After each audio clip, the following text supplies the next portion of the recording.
पावकानः सरस्वती वाजेभिर्वाजिनीवति यज्ञं वष्टुधिया वसो। ओम शांति शांति शांति।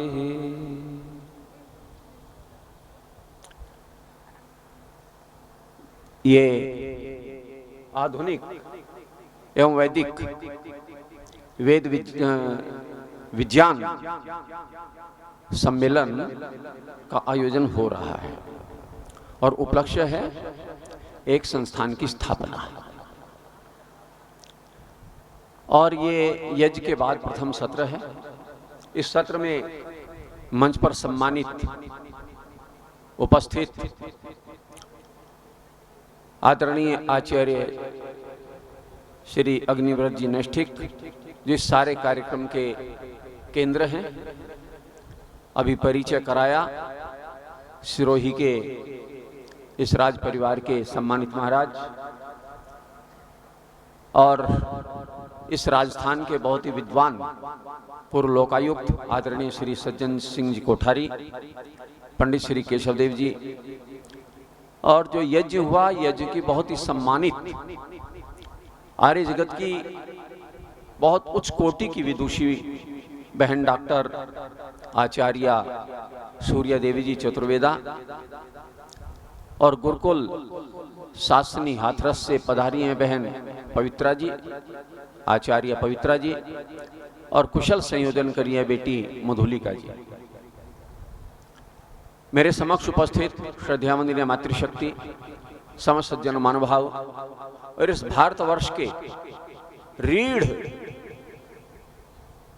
जिसके अस्वस्थ होने से व्यक्ति स्वस्थ हो जाता है, अगर मैं भारत को राष्ट्र मानूं, भारत को व्यक्ति मानूं, तो युवा उस राष्ट्र की रीढ़ होता है।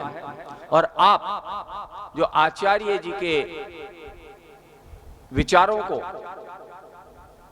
वैदिक फिजिक्स यूट्यूब चैनल से सुन करके केवल चले आते हैं, आपकी श्रद्धा, आपका समर्पण प्रशंसनीय है।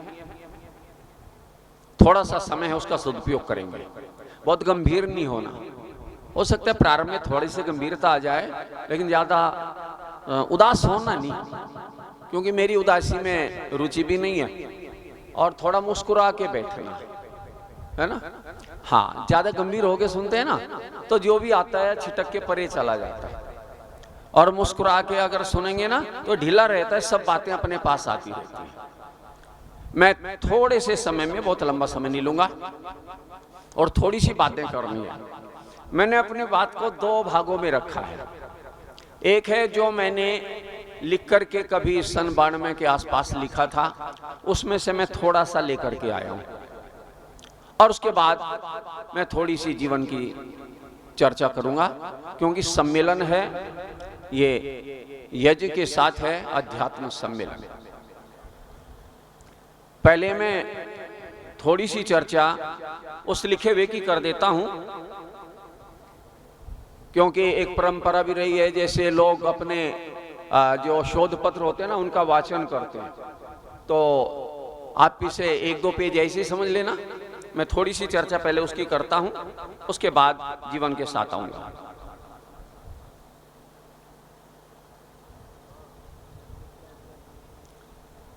और ये चर्चा है मेरी सीधी सीधी अध्यात्म पर।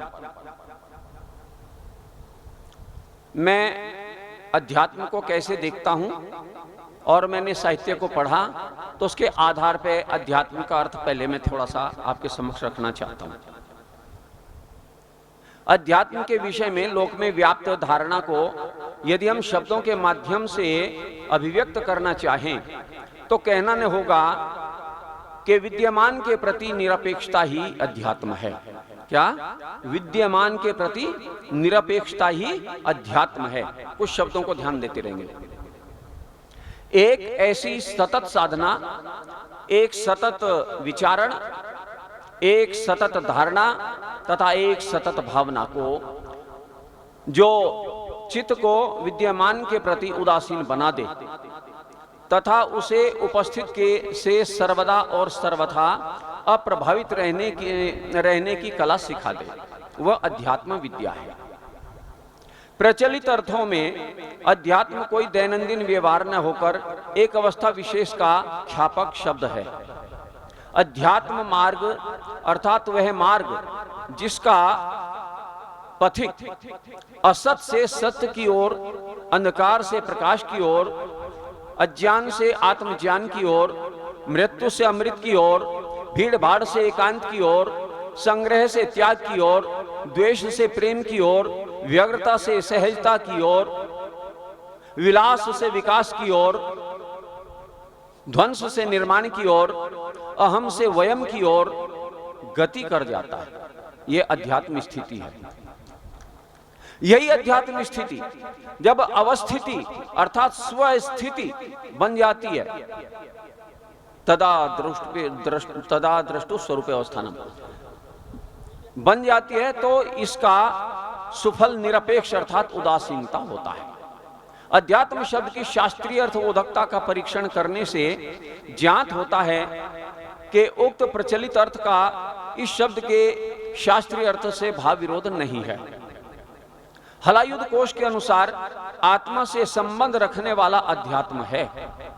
आपटेकृत संस्कृत हिंदी शब्दकोश में भी अध्यात्म का यही अर्थ स्वीकृत है। अध्यात्म शब्द का विग्रह है आत्मानम अधिकृत्य अध्यात्मम। इस विग्रह के अनुसार शरीर की, ये जो शरीर है, इस शरीर रूपी पुरी में, क्योंकि दो पुरी हैं, इस शरीर रूपी पुरी में निवास करने हारे आत्मा और अखिल जगत रूपी पुरी में वर्तमान परम आत्मा दोनों का तथा उनके आश्रयों शरीर और ब्रह्मांड का निरूपण संग्रहित होता है। इस प्रक्रिया अनुसार ईश्वर, जीव और जीव का आश्रय अर्थात शरीर, इन तीनों का अध्यात्म शब्द से ग्रहण हो जाता है। महाभाष्य में शरीर का नाम भी आत्मा कहा गया है। अथर्ववेद के 2 मंत्रों में यक्ष अर्थात जीव के लिए प्रयुक्त आत्मन्वत विशेषण में आत्मा शब्द का अर्थ शरीर ही है। आचार्य शंकर ने भी गीता भाष्य में आत्मा का अर्थ शरीर किया है। श्रीपाद पंडित दामोदर सातवलेकर के अनुसार मानव में शरीर, इंद्रियगण, मन, चित्त, अहंकार, बुद्धि तथा आत्मा विद्यमान है। हर एक के कुछ गुण धर्म हैं और इनकी सहायता से मानव विविध कर्म करता है तथा अपनी उन्नति कर लेता है। ये सातों आत्मा के सारे अस्तित्व में हैं, इसलिए इस ज्ञान को अध्यात्म ज्ञान अर्थात अधि आत्मा, आत्मा के आधार पर जो निर्भर है उनके गुण धर्मों का ज्ञान कहा जाता है। सातवलेकर जी के अनुसार आत्मज्ञान भी यही है। आत्मज्ञान का अर्थ है आत्मा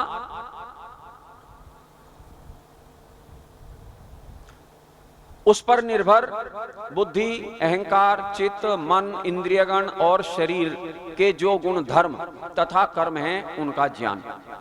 प्रश्नोपनिषद ने प्राण तत्व की मीमांसा करते हुए आत्मा के साथ उसके संबंध को अध्यात्म कहा है तथा उसके विज्ञान अर्थात विशिष्ट ज्ञान द्वारा अमृत तत्व मोक्ष के अनुभव की बात कही है। गीता में अर्जुन की इस जिज्ञासा पर कि अध्यात्म क्या है कहा गया है कि स्वभाव को अध्यात्म कहा जाता है। आचार्य शंकर के अनुसार परब्रह्म का जो प्रत्येक शरीर में अंतरात्म भाव है उसका नाम स्वभाव है। ये स्वभाव ही अध्यात्म कहलाता है। इसकी विशेष व्याख्या करते हुए आचार्य शंकर कहते हैं कि आत्मा अर्थात शरीर को आश्रय बनाकर जो अंतरात्म भाव से उसमें रहने वाला है और परिणाम में जो परमार्थ ब्रह्म ही है वही तत्व स्वभाव से वही तत्व स्वभाव है, उसे ही अध्यात्म कहते हैं। कालांतर में अध्यात्म शब्द भी धीरे धीरे अर्थ संकोच की ओर बढ़ने लगा। सबसे प्रथम अध्यात्म क्रिया से शरीर विज्ञान का संबंध टूटा। क्रम से ह्रास की ओर जाते हैं तो सबसे पहले अध्यात्म प्रक्रिया से शरीर विज्ञान का संबंध छूटा, तदंतर आत्म विज्ञान का नाता टूटा और अध्यात्म का अर्थ केवल परमात्मा का चिंतन रह गया। उत्तर काल में मंत्र के अर्थ में येन गेन प्रकारेण ईश्वर का संबंध जोड़ देना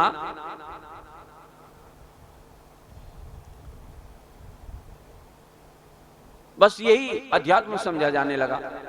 मध्वाचार्य तथा उनके संप्रदाय के विद्वानों के लिए उन्होंने जो एक संप्रदाय है पौराणिकों में, उनमें है एक आचार्य मधु। उन आचार्य मध्वाचार्य उन्हें कहते हैं। उनका जो पूरा संप्रदाय है उसमें केवल यही है कि बस वो शब्द मंत्रों को थोड़ा सा ईश्वर पर कर देते हैं, ईश्वर को कहीं न कहीं ला से घसीट देते हैं और वो जो है ना अध्यात्म बना दिया जाता है। तो ये उनका एक उत्कृष्ट उदाहरण है। तो इस प्रकार लोक व्याप्त धारणा एवं शास्त्रीय निर्देशों के सहायता से हम इस निष्कर्ष पर पहुंचते हैं कि अध्यात्म एक महद भाव संपन्न विविध अर्थ संप्रेषक शब्द है जो जीवन की एक वैशिष्ट्यपूर्ण अवस्थिति का संबोधक है। और इस संबोधक होने के साथ कुछ सृष्टि विधायक तत्वों का भी समान तया ख्यापक है।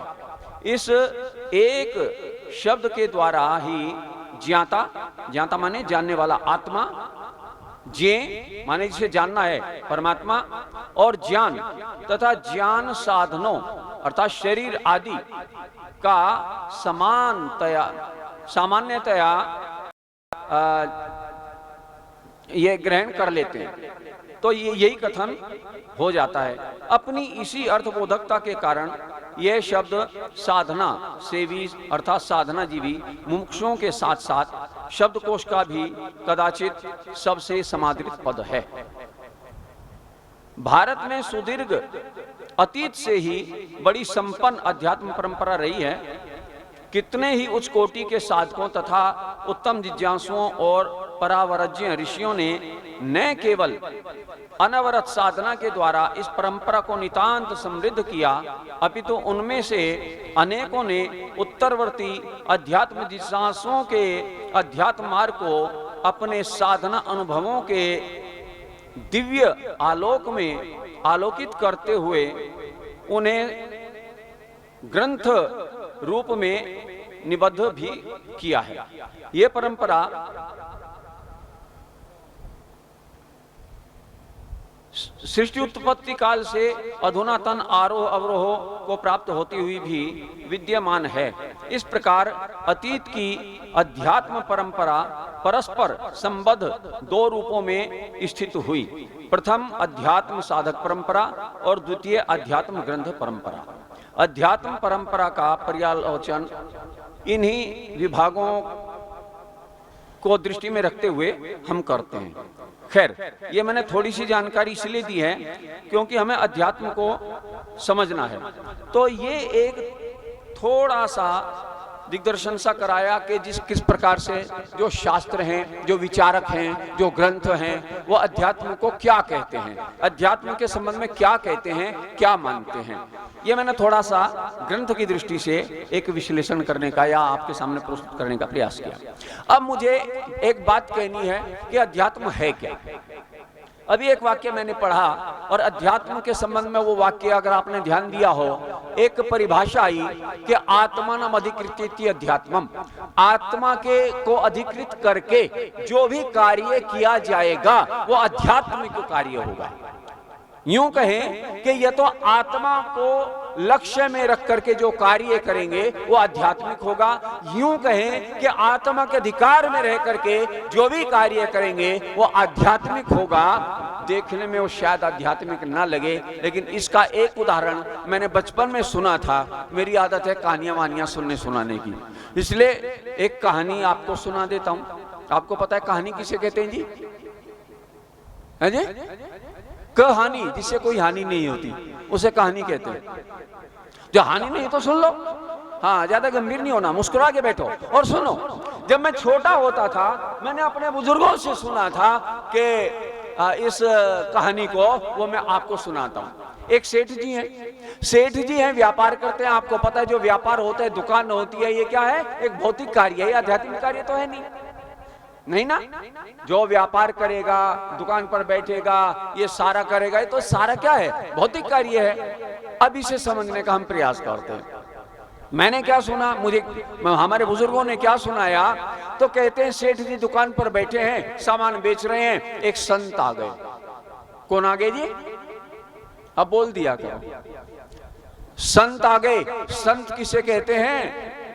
संतत्व क्या होता है? जिसमें समतत्व होता है। याद रखिएगा, जहां समता नहीं होती है वहां समत्व नहीं होता है, तो वहां संतत्व नहीं होता है। सम उसे कहते हैं लाभ हानि, मान अपमान, ईर्ष्या द्वेष, भूख प्यास, गर्मी सर्दी, ये सब में वो सम रहता है, इसलिए उसे समतत्व का अभ्यासी कहते हैं। इसलिए संतत्व यानी जहां समतत्व होता है वही संत होता है। संत आ गए, और संत जब आए तो सेठ जी अपने काम में लगे थे। सेठ जी अपना काम कर रहे हैं, ग्राहक आता है, सामान तोलते हैं, दे देते हैं, और खाली समय है तो महाराज से बात नहीं कर रहे हैं। बात कर रहे हैं तो समय हुआ, और जब समय हो गया भोजन का, दोपहर हो गया, उन्होंने कहा महाराज चलो भोजन करने चलते हैं। घर पे लेके चले गए। तो घर पे लेकर के गए तो सेवक सेविकाओं से नहीं, अपनी पत्नी सेठानी से कहा संत आए हैं और इनके लिए भोजन की व्यवस्था करो। आज की तरह मेज का जमाना नहीं था, कुर्सी मेज वाला खेल नहीं था। उस जमाने में एक रसोई होती थी जहां पर भोजन बनाया जाता था, उसके साथ ही एक लाइन खींची होती थी, उसे चौका बोलते थे, जहां बैठ करके खाया करते थे। तो ये साथ साथ ही होता था। सेठानी रसोई में बैठी है और रसोई में भोजन बनाने लगी, और महाराज को चौका में बिठा दिया, आसन लगा दिया, और सेठ जी अपने हाथ से सेवा कर रहे हैं। बस थोड़ा थोड़ा लेकर के आते हैं। आजकल की तरह नहीं, डोंगा भर के रख दिया, अपनी जब मर्जी खाओ, ऐसा नहीं होता था। हाँ, ये पशुओं वाली परंपरा हमारे यहाँ नहीं होती थी।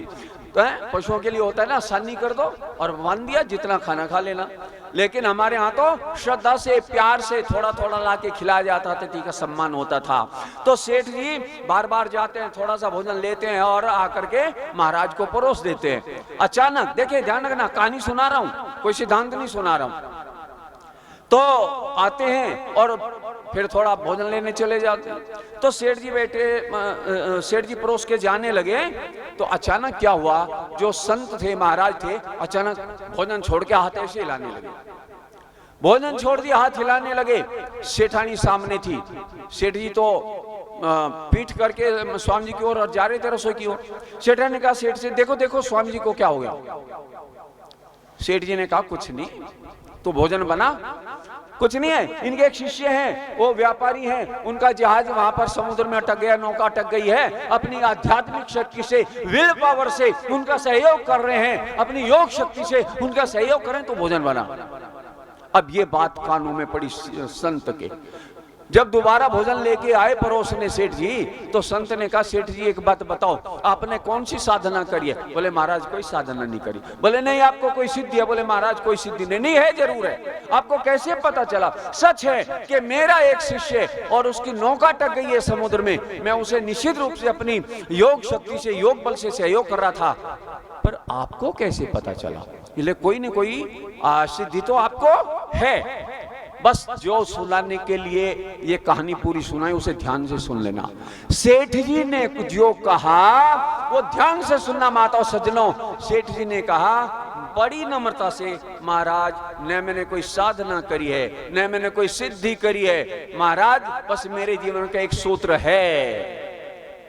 और सूत्र क्या है? मैं तो दुकान पे जाता हूं, व्यापार करता हूं, पर एक सूत्र के साथ जाता हूं कि महाराज सूत्र यह है कि कम तोलू नहीं और झूठ बोलू नहीं। क्या? कम तोलू नहीं और झूठ बोलू नहीं। मैं कहता हूं इसमें बोलो सारांश है कि नहीं? ये व्यक्ति आध्यात्मिक होता है। ध्यान देना, अध्यात्म क्या है? लोगों ने अध्यात्म को सुनाने का मान लिया, पढ़ने पढ़ाने का मान लिया। अरे अध्यात्म जीवन जीने की कला है, वे ऑफ लाइफ है। अध्यात्म जीवन जीना होता है, ये जीने की पद्धति है भाई। ले अध्यात्म को केवल ऐसा ना मानो कि बस ठीक है अध्यात्म, कुछ कीर्तन हो गया अध्यात्म हो गया। आवश्यक नहीं है कि कीर्तन करने वाला आध्यात्मिक हो। आवश्यक नहीं है कि आपको कथा सुनाने वाला आध्यात्मिक हो। नहीं, अध्यात्म तो वे ऑफ लाइफ है, अध्यात्म जीवन जीने की कला है। जो व्यक्ति उस कलात्मक जीवन को जीता है वो आध्यात्मिक होता है। जैसा सेठ जी का एक सूत्र है कि कम तोल्लू नहीं और झूठ बोलो नहीं। हमारे जीवन में इस तरह की अगर विचारधारा आती है तो याद रखिएगा ये आध्यात्मिकता होती है। भले ही देखने में सेठ जी का कार्य भौतिक लगता हो, पर इस सूत्र ने उसे आध्यात्मिक बना दिया। और एक बात और, कभी कभी आपको भ्रांति होती है, बाहर से लगता है कि आध्यात्मिक कार्य है। कई लोग आपने देखे, मैं तो बहुतों के परिचय में हूं, मेरे जानकारी में तो बहुत लोग हैं, वो क्या करते हैं, वो लोगों से पैसा इकट्ठा करेंगे, खूब संग्रह करेंगे। पूछा क्या करोगे, बोले बहुत बड़ा यज्ञ करेंगे, बहुत बड़ा एक ये करेंगे। और यज्ञ के नाम पर मेरे साथ घटना घटी जब मैं आर्य समाज में आया था सन 82 में, तो अनुभव की बात कह रहा हूं। तो वो क्या करते हैं, सामान इकट्ठा कर लिया और सामान लोगों ने जो दिया किस आधार पे, भाई आध्यात्मिक कार्य कर रहे हैं, आध्यात्मिक कार्य होगा। और वहां पर खर्चा जितना होता है थोड़ा सा खर्च होता है, बाकी जो बचता है उसका क्या होता है। उससे मेरे परिचय में एक व्यक्ति था और वो व्यक्ति हर बार यज्ञ का आयोजन करता था और हर बार एक नई गाड़ी बदल लेता था। ध्यान देना, लोग सोचते थे ये आध्यात्मिक कार्य कर रहा है, किंतु कर क्या रहा था, उसका बिजनेस हो गया था। याद रखिएगा, ले जो आंखों से दिखता है आवश्यक नहीं कि वो बिल्कुल सत्य ही हो। ले माता और सज्जनों, बहुत लंबी चर्चा मैं नहीं करूंगा, मैं तो केवल थोड़े से सूत्र बताए थे। तो जो शास्त्रों ने कहा वो थोड़ी सी बातें मैंने आपको बताई। पर जीवन आध्यात्मिक तभी बनेगा जब जीवन में ये चीजें आ जाएंगी, जीवन में ये सूत्र होंगे। भाई एक बात सुनो, साधना किसे कहते हैं, साधना किसे कहते हैं, ये एक वाक्य को याद कर लेना। क्या है साधना, अंतःकरण के शोधन की प्रक्रिया का नाम साधना है। याद रखिएगा, क्या, अंतःकरण के शोधन की प्रक्रिया का नाम साधना है। आप करते रहिए, जब तक अंतःकरण शुद्ध नहीं होता आपका कोई कार्य आध्यात्मिक नहीं होगा। जिस दिन आपका अंतःकरण शुद्ध हो गया तो आपकी हर बात आध्यात्मिक हो जाएगी, आपका हर कार्य आध्यात्मिक हो जाएगा। ले अध्यात्म को ठीक समझना, लोगों के भ्रमजाल में नहीं आना। आज सौभाग्य की बात है, आचार्य नेत्रनैष्ठिक जी ये वैदिक परंपरा को पुनः स्थापित कर रहे हैं। ऋषि दयानंद ने सूत्र दिए थे, पर उन सूत्रों को आर्य समाज ने आगे नहीं बढ़ाया। इस दृष्टि से और काम बहुत किए भाई, मैं उसकी बात नहीं करता हूं, शिक्षा में किया और जो समाज सुधार किया वो ठीक है, लेकिन जो 3 सूत्र थे वो 3 सूत्र, मूल सूत्र, वो 3 सूत्र लागू नहीं हो पाए। एक था जो उन्होंने एक विज्ञान का शोध की प्रक्रिया प्रारंभ की थी, वो हम नहीं बढ़ा पाए। दूसरा, जो ऋषि ने योग की अध्यात्म की परंपरा प्रारंभ की थी, उसे हम आगे नहीं बढ़ा पाए। और तीसरा, जो ऋषि ने एक बाकायदा एक विधान बना के दिया था, गो करुणानिधि पुस्तक पढ़ेंगे तो गो कृषि आदि सभा पूरी बना करके दी। और ऋषिदंत पहले व्यक्ति थे जिन्होंने एक आर्थिक विश्लेषण की दृष्टि से किया। इसलिए मैं केवल आपको ये निवेदन कर रहा हूं कि आज अगर यहाँ खड़े होकर हम अध्यात्म की ठीक बातें सुन पा रहे हैं तो वो ऋषिदानंद की परंपरा में जो हमें नहीं बताया गया वो आज आचार्य जी कर रहे हैं। इसलिए आचार्य जी का बहुत बहुत आभार मानता हूं कि उन्होंने जो बिंदु छुप गए थे, जो बिंदु दब गए थे, जिन बिंदुओं की ओर ध्यान नहीं दिया था, उन बिंदुओं को उजागर करने का प्रयास किया है। मैं इन्हीं शब्दों के साथ ये निवेदन करते हुए कि अध्यात्म को ठीक समझना, आंखों से बार बार भूल कर मत देखना, देख कर मत भूलना, ऊपर की सफाई पर, इस समाज में देख कर मत भूलना, ऊपर की सफाई पर। वर्क सोने का मढ़ा है, गोबर की मिठाई पर।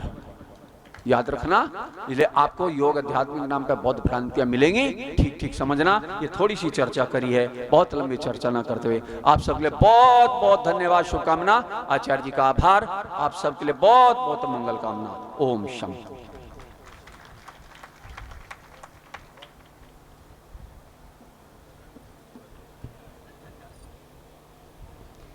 पूज्य स्वामी जी ने अपने उद्बोधन के माध्यम से हमें बहुत सारा ज्ञान प्रदान किया।